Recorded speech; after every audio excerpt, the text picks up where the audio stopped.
जय श्री कृष्णा दोस्तों, राधे राधे। आज हम गुरुवार की व्रत कथा सुनेंगे। ऐसा माना जाता है कि जो कोई भी भक्त इस दिन व्रत रखते हैं उनकी समस्त इच्छाएं पूर्ण होती हैं और बृहस्पति महाराज प्रसन्न होते हैं। धन, विदा, पुत्र तथा मनोवांछित फल की प्राप्ति होती है। परिवार में सुख तथा शांति रहती है। आइए अब हम बृहस्पतिवार की व्रत कथा को प्रारंभ करते हैं। प्राचीन समय की बात है। एक बड़ा प्रतापी तथा दानी राजा रहता था। वह प्रत्येक गुरुवार को व्रत रखता था एवं पुण्य करता था। यह उसकी रानी को अच्छा नहीं लगता था। ना वह व्रत करती और ना ही किसी को एक पैसा दान में देती। राजा को भी ऐसा करने से मना किया करती थी। एक समय की बात है कि राजा शिकार खेलने वन को चले गए। घर पर रानी और दासी थी। उस समय गुरु बृहस्पति देव साधु का रूप धारण कर राजा के दरवाजे पर भिक्षा मांगने आए। साधु ने रानी से भिक्षा मांगी तो वो कहने लगी, हे साधु महाराज, मैं इस दान और पुण्य से तंग आ गई हूँ। आप कोई ऐसा उपाय बताएं जिससे ये सारा धन नष्ट हो जाए और मैं आराम से रह सकूं। साधु रूपी बृहस्पति देव ने कहा, तुम बड़ी विचित्र हो। संतान और धन से भी कोई दुखी होता है। अगर तुम्हारे पास धन अधिक है तो इसे शुभ कार्यों में लगाओ जिससे तुम्हारे दोनों लोग सुधरें। परंतु साधु की इन बातों से रानी खुश नहीं हुई। उसने कहा, मुझे ऐसे धन की आवश्यकता नहीं है जिसे मैं दान दूं तथा जिसको संभालने में ही मेरा सारा समय नष्ट हो जाए। साधु ने कहा, यदि तुम्हारी ऐसी इच्छा है तो जैसा मैं तुम्हें बताता हूँ तुम वैसा ही करना। बृहस्पतिवार के दिन तुम घर को गोबर से लीपना, अपने केशों को पीली मिट्टी से धोना, केशों को धोते समय स्नान करना, राजा से हजामत बनाने को कहना, भोजन में मांस मदिरा खाना, कपड़ा धोबी के यहाँ धुलने डालना। इस प्रकार 7 बृहस्पतिवार करने से तुम्हारा समस्त धन नष्ट हो जाएगा। इतना कहकर साधु बने बृहस्पति देव अंतर्ध्यान हो गए। साधु के कहे अनुसार करते हुए रानी को केवल 3 बृहस्पतिवार ही बीते थे कि उसकी समस्त धन संपत्ति नष्ट हो गई। भोजन के लिए भी परिवार तरसने लगा। एक दिन राजा रानी से बोला, हे रानी, तुम यहीं रहो, मैं दूसरे देश को जाता हूँ क्योंकि यहाँ पर मुझे सभी जानते हैं, इसलिए मैं कोई छोटा कार्य नहीं कर सकता। ऐसा कहकर राजा परदेश चला गया। वहाँ वह जंगल से लकड़ी काट कर लाता और शहर में बेचता। इस तरह वह अपना जीवन व्यतीत करने लगा। उधर राजा के बिना रानी और दासी दुखी रहने लगी। एक समय जब रानी और दासियों को 7 दिन बिना भोजन के रहना पड़ा तो रानी ने अपनी दासी से कहा, हे दासी, पास ही के नगर में मेरी बहन रहती है। वह बड़ी धनवान है, तो उसके पास जा और कुछ ले आ ताकि थोड़ा बहुत गुजर बसर हो जाए। दासी रानी की बहन के पास गई। उस दिन बृहस्पतिवार था। रानी की बहन उस समय बृहस्पतिवार की कथा सुन रही थी। दासी ने रानी की बहन को अपनी रानी का संदेश दिया, लेकिन रानी की बहन ने कोई उत्तर नहीं दिया। जब दासी को रानी की बहन से कोई उत्तर नहीं मिला तो वह बहुत दुखी हुई। उसे क्रोध भी आया। दासी ने वापस आकर रानी को सारी बात बता दी। सुनकर रानी ने अपने भाग्य को कोसा। उधर रानी की बहन ने सोचा कि मेरी बहन की दासी आई थी परंतु मैं उसे बोल नहीं पाई, इससे वह बहुत दुखी होगी। कथा सुनकर और पूजन समाप्त कर वह अपनी बहन के घर गई और कहने लगी, हे बहन, मैं बृहस्पतिवार का व्रत कर रही थी। तुम्हारी दासी गई परंतु जब तक कथा होती है तब तक ना उठते हैं और ना बोलते हैं, इसलिए मैं नहीं बोली। कहो दासी, क्यों गई थी? रानी बोली, बहन, हमारे घर अनाज नहीं था। ऐसा कहते कहते रानी की आंखें भर आई। उसने दासियों समेत भूखा रहने की बात भी अपनी बहन को बता दी। रानी की बहन बोली, बहन देखो, बृहस्पति देव भगवान सबकी मनोकामना पूर्ण करती हैं। देखो शायद तुम्हारे घर में अनाज रखा ही होगा। यह सुनकर दासी घर के अंदर गई तो वहाँ उसे एक घड़ा अनाज का भरा मिल गया। उसे बड़ी हैरानी हुई क्योंकि उसने एक एक बर्तन देख लिया था। उसने बाहर आकर रानी को बताया। दासी रानी से कहने लगी, हे रानी, जब हमको भोजन नहीं मिला तो हम भी व्रत ही तो करते हैं, इसलिए क्यों ना इनसे व्रत और कथा की विधि पूछ ली जाए, हम भी व्रत किया करेंगे। दासी के कहने पर रानी ने अपनी बहन से बृहस्पतिवार व्रत के बारे में पूछा। उसकी बहन ने बताया, बृहस्पतिवार के व्रत में चने की दाल और मुनक्का से विष्णु भगवान का केले की जड़ में पूजन करें तथा दीपक जलाएं, पीला भोजन करें तथा कथा सुनें। इससे गुरु भगवान प्रसन्न होते हैं, मनोकामना पूर्ण करते हैं। व्रत और पूजन की विधि बताकर रानी की बहन अपने घर लौट आई। रानी और दासी दोनों ने निश्चय किया कि बृहस्पति देव भगवान का पूजन जरूर करेंगे। 7 रोज बाद जब बृहस्पतिवार आया तो उन्होंने व्रत रखा। घुड़साल में जाकर चना और गुड़ बीन लाईं तथा उसकी दाल से केले की जड़ तथा विष्णु भगवान का पूजन किया। अब पीला भोजन कहाँ से आई?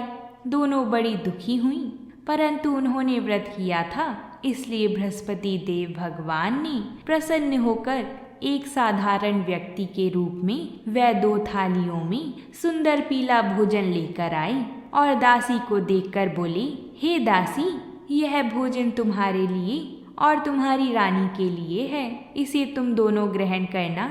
दासी भोजन पाकर बहुत प्रसन्न हुई। उसने रानी को सारी बात बताई। उसके बाद से वह प्रत्येक बृहस्पतिवार को गुरु भगवान का व्रत और पूजन करने लगी।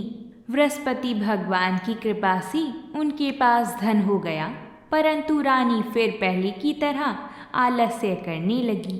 तब दासी बोली, देखो रानी, तुम पहले भी इस प्रकार आलस्य करती थी। तुम्हें धन के रखने में कष्ट होता था, इस कारण सभी धन नष्ट हो गया। अब गुरु भगवान की कृपा से धन मिला है तो फिर तुम्हें आलस्य होता है।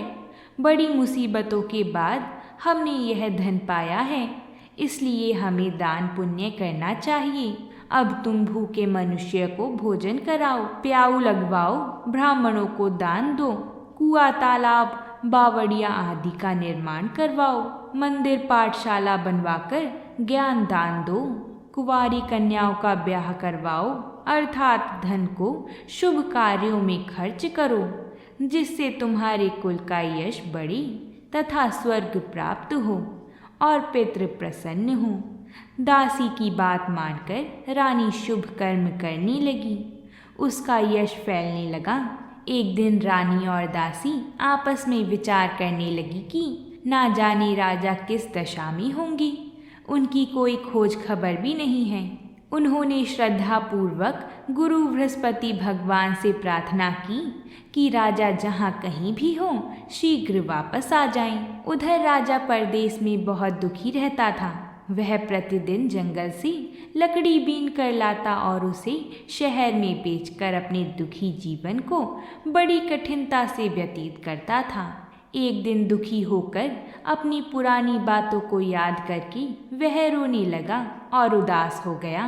उसी समय राजा के पास बृहस्पति देव साधु के वेश में आकर बोली, हे लक्कड़हारी, तुम इस सुनसान जंगल में किस चिंता में बैठी हो, मुझे बतलाओ।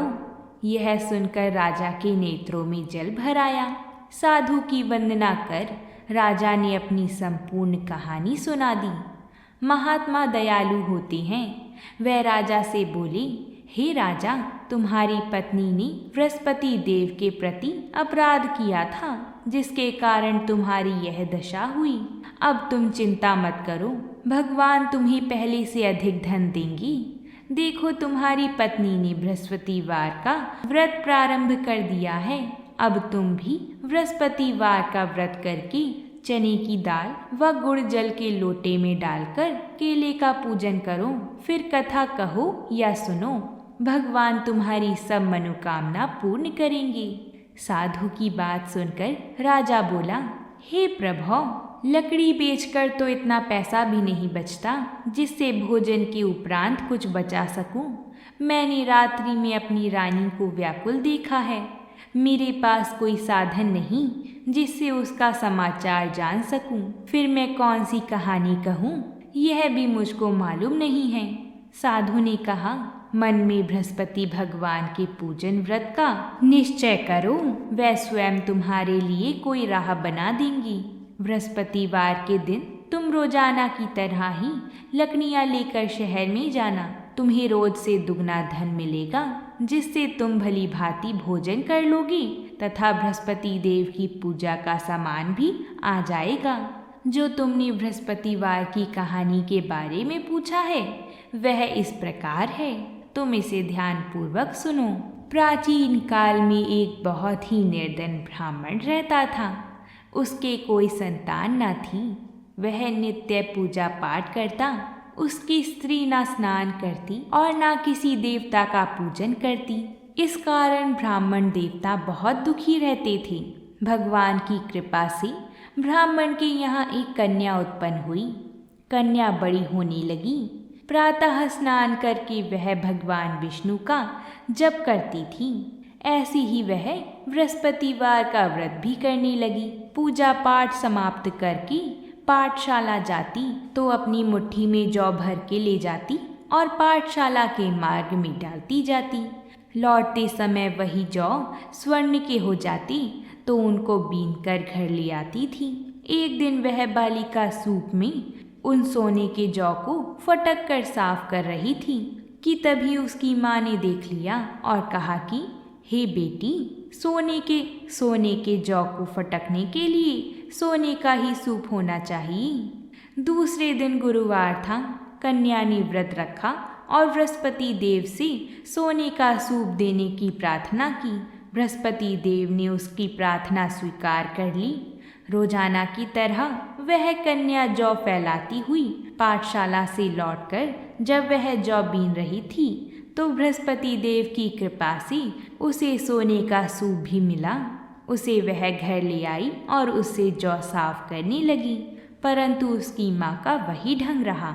एक दिन की बात है, कन्या सोने के सूप में जब जौ साफ कर रही थी उस समय नगर का राजकुमार वहाँ से निकला। कन्या के रूप और कार्य को देखकर वह उस पर मोहित हो गया। राजमहल आकर वह भोजन तथा जल त्याग कर उदास होकर लेट गया। राजा को जब राजकुमार की इस हालत का पता चला कि उसने अन्न जल त्याग दिया है तो राजा अपने मंत्रियों के साथ अपने पुत्र के पास गया और इस बात का कारण पूछा। राजकुमार ने राजा को उस लड़की के घर का पता भी बता दिया। मंत्री उस लड़की के घर गया। मंत्री ने ब्राह्मण के समक्ष राजा की ओर से निवेदन किया। कुछ ही दिन बाद ब्राह्मण की कन्या का विवाह राजकुमार के साथ संपन्न हो गया। कन्या के घर से जाते ही ब्राह्मण के घर में पहले की भांति गरीबी का निवास हो गया। एक दिन दुखी होकर ब्राह्मण अपनी पुत्री से मिलने गए। बेटी ने पिता की अवस्था को देखा और अपनी माँ का हाल पूछा। ब्राह्मण ने सभी हाल कह सुनाया। कन्या ने बहुत सा धन देकर अपने पिता को विदा कर दिया। लेकिन कुछ दिन बाद ही फिर वही हाल हो गया। ब्राह्मण फिर अपनी कन्या के यहाँ गया और सभी हाल कहा तो पुत्री बोली, हे पिताजी, आप माता को यहाँ लिवा लाओ। मैं उन्हें वह विधि बता दूंगी जिससे गरीबी दूर हो जाएगी। ब्राह्मण देवता अपनी स्त्री को साथ लेकर अपनी पुत्री के पास राजमहल पहुँची तो पुत्री अपनी माँ को समझाने लगी, हे माँ, देखो, तुम प्रातः काल स्नान आदि करके विष्णु भगवान का पूजन करो तो सब दरिद्रता दूर हो जाएगी। परंतु उसकी माँ ने उसकी एक भी बात नहीं मानी। वह प्रातः काल उठकर अपनी पुत्री की बची झूठन को खा लेती थी। एक दिन उसकी पुत्री को बहुत गुस्सा आया। उसने अपनी माँ को एक कोठरी में बंद कर दिया।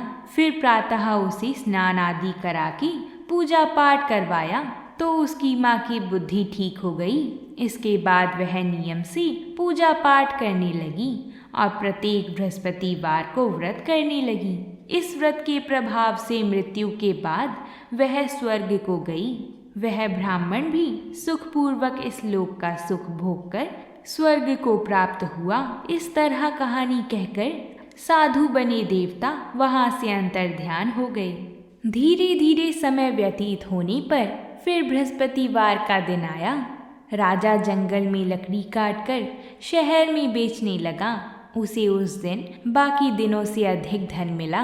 राजा ने चना गुड़ आदि लाकर बृहस्पतिवार का व्रत किया। उस दिन से उसके सभी कलेश दूर हो गए। परंतु जब अगले गुरुवार का दिन आया तो वह बृहस्पतिवार का व्रत करना भूल गया। इस कारण बृहस्पति भगवान नाराज हो गए। उस दिन उस नगर के राजा ने विशाल यज्ञ का आयोजन किया था तथा अपनी समस्त राज्य में घोषणा करवा दी थी कि सभी मेरे यहाँ भोजन करने आवे। किसी के घर में भी चूल्हा ना जले। इस आज्ञा को जो ना मानेगा उसको फांसी दे दी जाएगी। राजा की आज्ञा अनुसार राज्य के सभी वासी राजा के भोज में सम्मिलित हुए। लेकिन लकड़हारा कुछ देर से पहुंचा, इसलिए राजा उसको अपने साथ महल में ले गए। जब राजा लकड़हारे को भोजन करा रहे थे तो रानी की दृष्टि उस खुटी पर पड़ी जिस पर उसका हार लटका हुआ था। उसे हार खुटी पर लटका दिखाई नहीं दिया।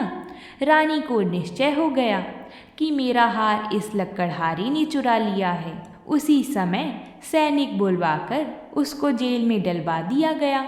लकड़हारा जेल में विचार करने लगा कि ना जाने कौन सी पूर्व जन्म के कर्म से मुझे यह दुख प्राप्त हुआ है, और जंगल में मिले साधु को याद करने लगा। तत्काल बृहस्पति देव साधु के रूप में प्रकट हो गए और कहने लगी, अरे मूर्ख, तूने बृहस्पति देवता की कथा नहीं की, उसी कारण तुझे यह दुख प्राप्त हुआ है। अब चिंता मत कर। बृहस्पतिवार के दिन जेल खाने के दरवाजे पर तुझे 4 पैसे पड़े मिलेंगे। उनसे तू बृहस्पतिवार की पूजा करना तो तेरा सभी कष्ट दूर हो जाएगा। अगले बृहस्पतिवार के दिन उसे जेल के द्वार पर 4 पैसे मिले। राजा ने पूजा का सामान मंगवाकर कथा कही और प्रसाद बांटा। उसी रात्रि में बृहस्पति देव ने उस नगर के राजा को स्वप्न में कहा, हे राजा, तूने जिसे जेल में बंद किया है उसे कल छोड़ देना, वह निर्दोष है। राजा प्रातः काल उठा और खुटी पर हार टंगा देखकर लकड़हारे को बुलाकर क्षमा मांगी तथा राजा के योग्य सुंदर वस्त्र आभूषण भेंट कर उसे विदा किया। गुरुदेव की आज्ञा अनुसार राजा अपने नगर को चल दिया। राजा जब नगर के निकट पहुंचा तो उसे बड़ा ही आश्चर्य हुआ कि नगर में पहले से अधिक बाग, तालाब और कुएं तथा बहुत सी धर्मशालाएं, मंदिर आदि बने हुए हैं। राजा ने पूछा कि यह किसका बाग और धर्मशाला है? तब नगर के सब लोग कहने लगे कि यह सब हमारी रानी और दासी द्वारा बनवाए गए हैं। राजा को आश्चर्य हुआ और गुस्सा भी आया कि उसकी अनुपस्थिति में रानी के पास धन कहाँ से आया होगा। जब रानी ने यह खबर सुनी कि राजा आ रही हैं, तो उसने अपनी दासी से कहा, हे दासी, देखो तो जरा, राजा हमको कितनी बुरी हालत में छोड़ के गए थे। वह हमारी ऐसी हालत देखकर लौट ना जाएं, इसलिए तू दरवाजे पर खड़ी हो जा। रानी की आज्ञा अनुसार दासी दरवाजे पर खड़ी हो गई और जब राजा आए तो उन्हें अपने साथ महल में लिवा लाई। तब राजा ने क्रोध करके अपनी तलवार निकाली और पूछने लगा, बताओ यह धन तुम्हें कैसे प्राप्त हुआ है? तब रानी ने सारी कथा कह सुनाई। तब राजा ने निश्चय किया कि मैं रोजाना दिन में 3 बार कहानी कहा करूँगा और रोज व्रत किया करूँगा। अब हर समय राजा के दुपट्टे में चने की दाल बंधी रहती तथा दिन में 3 बार कथा कहता। एक रोज राजा ने विचार किया कि चलो अपनी बहन के यहाँ हो आऊं। इस तरह का निश्चय कर राजा घोड़े पर सवार होकर अपनी बहन के यहाँ चल दिया। मार्ग में उसने देखा कि कुछ आदमी एक मुर्दे को लिवा जा रहे हैं। उन्हें रोककर राजा कहने लगा, अरे भाइयों, मेरी बृहस्पतिवार की कथा सुन लो। वह बोले, लो, हमारा तो आदमी मर गया है, इनको अपनी कथा की पड़ी है। परंतु कुछ आदमी बोले, अच्छा कहो, हम तुम्हारी कथा भी सुनेंगे। तब राजा ने दाल निकाली और कथा कहनी शुरू कर दी। जब कथा आधी हुई तो मुर्दा हिलने लगा, और जब कथा समाप्त हुई तो राम राम करके वह मुर्दा खड़ा हो गया। राजा आगे बढ़ा, उसे चलते चलते शाम हो गई। आगे मार्ग में उसे एक किसान खेत में हल चलाता हुआ मिला। राजा ने उससे कथा सुनने का आग्रह किया, लेकिन वह नहीं माना। राजा आगे चल पड़ा। राजा के हटते ही बैल पछाड़ खाकर गिर गई तथा किसान के पेट में बहुत जोर से दर्द होने लगा। उसी समय किसान की माँ रोटी लेकर आई। उसने जब देखा तो अपने पुत्र से सब हाल पूछा। बेटे ने सभी हाल बता दिया। बुढ़िया दौड़ती दौड़ती उस घुड़सवार के पास पहुंची और उससे बोली, मैं तेरी कथा सुनूंगी, तू अपनी कथा मेरे खेत पर ही चलकर कहना। राजा ने लौटकर बुढ़िया के खेत पर जाकर कथा कही, जिसके सुनते ही बैल खड़ी हो गई तथा किसान के पेट का दर्द भी बंद हो गया। राजा अपनी बहन के घर जा पहुंचा। बहन ने भाई की खूब मेहमान नवाजी करी। दूसरे रोज प्रातःकाल राजा जागा तो वह देखने लगा कि यहाँ सब लोग भोजन कर रहे हैं। राजा ने अपनी बहन से जब पूछा, ऐसा कोई मनुष्य है जिसने भोजन नहीं किया हो, जो मेरी बृहस्पतिवार की कथा सुन ले? बहन बोली, हे भैया, यह देश ऐसा ही है। यहाँ लोग पहले भोजन करते हैं, बाद में कोई अन्य काम करते हैं। फिर वह कुम्हार के घर गई, जिसका लड़का बीमार था। उसे मालूम हुआ कि उसके यहाँ 3 दिन से किसी ने भी भोजन नहीं किया है। रानी ने अपने भाई की कथा सुनने के लिए कुम्हार से कहा। वह तैयार हो गया। राजा ने जाकर बृहस्पतिवार की कथा कही, जिसको सुनकर उसका लड़का ठीक हो गया। अब तो राजा की प्रशंसा होने लगी। एक दिन राजा ने अपनी बहन को कहा, हे बहन, मैं अब अपने घर जाऊंगा, तुम भी तैयार हो जाओ। राजा की बहन ने अपनी सास से अपने भाई के साथ जाने की आज्ञा मांगी तो सास बोली, हाँ चली जा, मगर अपने लड़के को मत ले जाना, क्योंकि तेरे भाई के कोई संतान नहीं है। बहन ने अपने भाई से कहा, हे भैया, मैं तो चलूँगी, मगर कोई बालक नहीं जाएगा। तब राजा अपनी बहन को भी छोड़कर दुखी मन से अपनी नगर को लौट आया। राजा ने अपनी रानी से सारी कथा बताई और बिना भोजन किए वह शैया पर लेट गया। रानी बोली, हे प्रभु, बृहस्पति देव ने हमें सब कुछ दिया है, वह हमें संतान अवश्य देंगे। उसी रात बृहस्पति देव ने राजा को स्वप्न में कहा, हे राजा, उठ जा और सभी सोच त्याग दे, तेरी रानी गर्भवती है। राजा को यह जानकर बड़ी खुशी हुई। 9वें महीने में रानी के गर्भ से एक सुंदर पुत्र पैदा हुआ। तब राजा बोला, हे रानी, स्त्री बिना भोजन के रह सकती है, परंतु बिना कहे नहीं रह सकती। जब मेरी बहन आएगी तो तुम उससे कुछ मत कहना। रानी ने हाँ कर दी। जब राजा की बहन ने यह शुभ समाचार सुना तो वह बहुत खुश हुई तथा बधाई लेकर अपने भाई के यहाँ आई। रानी ने तब उसे आने का उल्हाना दिया। जब भाई अपने साथ ला रहे थे तब टाल गई, उनके साथ ना आई और आज अपने आप ही भागी भागी बिना बुलाए आ गई। तो राजा की बहन बोली, भाई, मैं इस प्रकार ना कहती तो तुम्हारे घर औलाद कैसे होती? बृहस्पति देव सभी कामनाएं पूर्ण करते हैं। जो सद्भावना पूर्वक बृहस्पतिवार का व्रत करता है एवं कथा पढ़ता है अथवा सुनता है और दूसरे को सुनाता है, बृहस्पति देव उसकी सभी मनोकामना पूर्ण करते हैं, उनकी सदैव रक्षा करते हैं। जो संसार में सद्भावना से गुरुदेव का पूजन एवं व्रत सच्चे हृदय से करते हैं, उनकी सभी मनोकामना वैसे ही पूर्ण होती हैं जैसे सच्ची भावना से रानी और राजा ने बृहस्पति देव की कथा का गुणगान किया। तो उनकी सभी इच्छाएं बृहस्पति देव जी ने पूर्ण की। अनजाने में भी बृहस्पति देव की उपेक्षा ना करें। ऐसा करने से सुख शांति नष्ट हो जाती है। इसलिए सबको कथा सुनने के बाद प्रसाद लेकर ही जाना चाहिए। हृदय से उनका मनन करते हुए जयकारा बोलना चाहिए।